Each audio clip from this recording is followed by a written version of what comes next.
Bago ang lahat, 1 ball plus 1 ball equals 2 ball. Nakapag-debut na sa PBA si Bolbol. Nasampulan pa, nabenga agad ni Belga. Nakipag-asaran pa sa mga players ng Rain or Shine. Unang technical din niya ngayong season. Hindi rin papaawat sa mga gulo. Tinawag pa ni Coach Yeng na parang poste ng Meralco. Impressive naman yung game niya. 7-3 pa rin yan. Hindi pa siguro alam kung paano gamitin ng katropa yung ikatlong paa ni Bolbol para sulit yung $60,000 or $100,000 na bayad kada buwan. Kapag siguro alam na nilang gamitin yung ikatlong paa nitong si Bolbol, unstoppable lalo eh. Bulbul pa rin yan, nakahulma pa kay Kevin Durant. Nagkaroon ng 36 points, 15 rebounds at 5 blocks sa kanyang debut game, pero hindi pa rin masaya si coach. Nakakapagtaka lang na ang katulad niyang isang 7-3 na meron namang skills, wala na sa NBA at wala ring sumubok na mag-develop sa kanya. Parang RHJ at Terrence Jones dati na nawala sa NBA pero sa PBA naging unstoppable force. Si Bolbol possible hindi na rin makabalik sa NBA. Nagkaroon din naman siya ng good year sa NBA lalo na nung time niya ng Orlando Magic. Ang pinakamagandang season niya, 9 points, 5 rebounds per game. Kalimitan coast to coast highlights pa. Gamit na gamit yung ikatlong paa niya. Nang bigla na lang din siyang winave ng Magic kaya napunta ng Phoenix Suns na noon desperado sa player dahil limited sa salary cap. Imbes na maging rotational player, naging bench player pa si Bolbol. May mga best game naman siya kapag nabibigyan ng minuto. So ito naman yung mga rason kung bakit siya nawala sa NBA at isa sa mga weakness based sa scouting report. Based sa mga write-ups at scouting report dati pa, mas nababantayan kasi ng mga perimeter guard kesa big man itong si Bolbol. Lalo na kapag nakuha ng guard yung center of gravity niya. Dahil merong problema si Bolbol sa kanyang paa kaya nagre-resulta tuloy sa turnover or kaya pipilitin niyang itira kahit outbalance na siya. Meron pang isang clip dati nun napigilan pa siya ni Peyton Pritchard. Para mapigilan si Bolbol, pagkakuha pa lang ng bola, kailangan mapunta agad sa center of gravity niya para mawala sa balance. Kahit hindi siya sabayan sa taas, dun lang siya sabayan sa may Bolbol.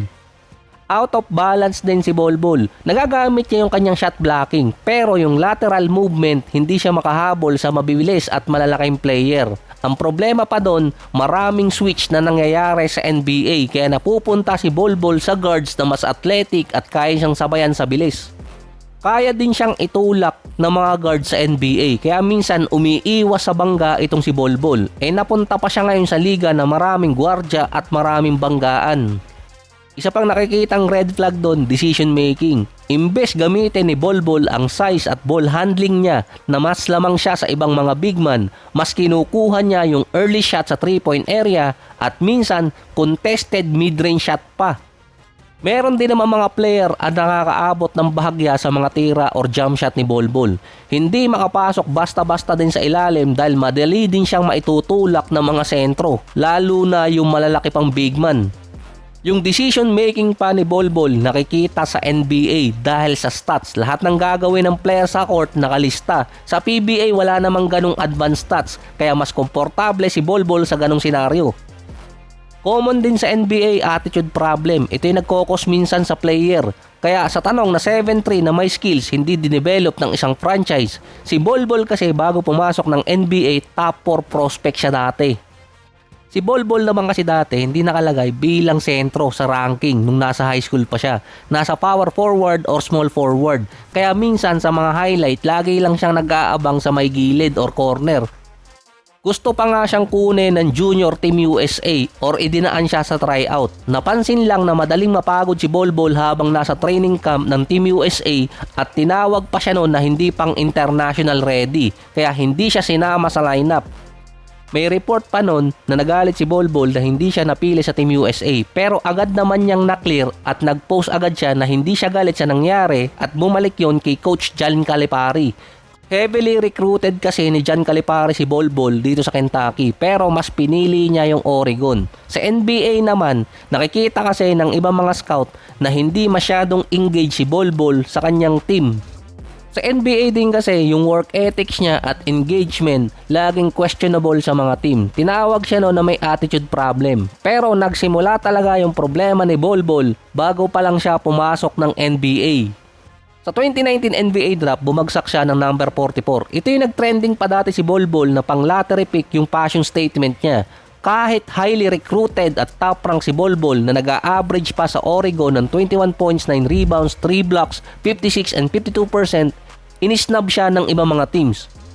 Tinawag siyang red flag at immature pa dati na hindi pa sa ugali noon ang pinagbabasihan, kundi nakita sa drop combine na mula 235 pounds biglang bumaba si Bolbol sa 208. Ito yung kinatakot ng mga scout na masyadong payat si Bolbol para sa NBA kahit pa 7'3". Red flag din ang medical status niya. Nagkaroon kasi siya ng injury sa paa. Kaya hindi niya natapos yung college season sa Oregon. Halos kaparehas yun ng injury ni Yao Ming, Bill Walton at lalo na yung kay Embiid. Kaya hindi siya masyadong na-develop din ng Nuggets dahil nang dumating siya sa Denver after sa trade mula sa Miami sa NBA draft, nasa rehab pa ng injury itong si Bolbol. Nang maging healthy naman siya noong 2020-2021 season, out of condition naman siya at doon nabansaga na wala siyang work ethics kaya hindi makapasok sa rotation ni Coach Mike Malone. Nang matrade naman siya sa Detroit, na-void ang trade dahil sa medical condition na galing pa siya sa injury. Parang nagkaroon siya ng fracture yun sa paa at doon lumabas ang statement mula sa mga fans na undraftable itong si Bolbol dati. Nakita kasi ng medical team ng Detroit na mayroong stress fracture sa paa si Bolbol. Nakalaunan, inamin din ni Bolbol. Mostly ang reason talaga kung bakit wala sa NBA itong si Bolbol, yung scouting report magagawan pa ng paraan yun para sa training. Pero yung injury, iintay na lang kung kailan lalala. Lalo na ngayon mahigpit sa medical clearance ang liga.